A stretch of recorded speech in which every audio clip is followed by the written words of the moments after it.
আসসালামু আলাইকুম প্রিয় দর্শক, এটা হচ্ছে মৌচান্দা ফুল। তো এই ফুলের চারা যারা নিতে চান তারা কিন্তু যোগাযোগ করতে পারেন আন্না নার্সারিতে। আর আন্না নার্সারির অবস্থান হচ্ছে পীরপুর নতুন বাজার, চালাকচর মনোহরদী। তো এখান থেকে এসে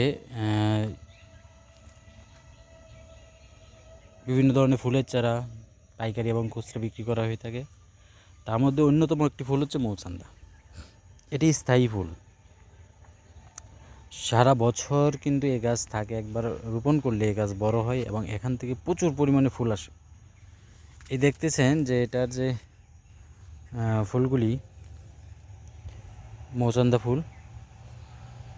তো এই ফুলের চারা কিন্তু অনেকে খুঁজেন। তো ফুলসহ যদি চারা নিতে চান, এই সমস্ত চারা ফুলসহ চারা, তো এই ফুলসহ চারা নিতে চাইলে কিন্তু যোগাযোগ করতে পারেন আন্না নার্সারিতে। আর এটা হচ্ছে পীরপুর নতুন বাজার, চালাকচর মনোহরদী নরসিংদী। এখানে এসে কিন্তু আপনারা সরাসরি এসে বিভিন্ন ধরনের চারা, ফুলের চারা সংগ্রহ করতে পারেন। পাশাপাশি এখান থেকে বিভিন্ন ধরনের ফল এবং কাঠ গাছ যারা রোপণ করতে চান তারা কিন্তু এখান থেকে বিভিন্ন ধরনের কাঠের চারাও কিন্তু নিতে পারবেন পাইকারি দামে। তো ধন্যবাদ।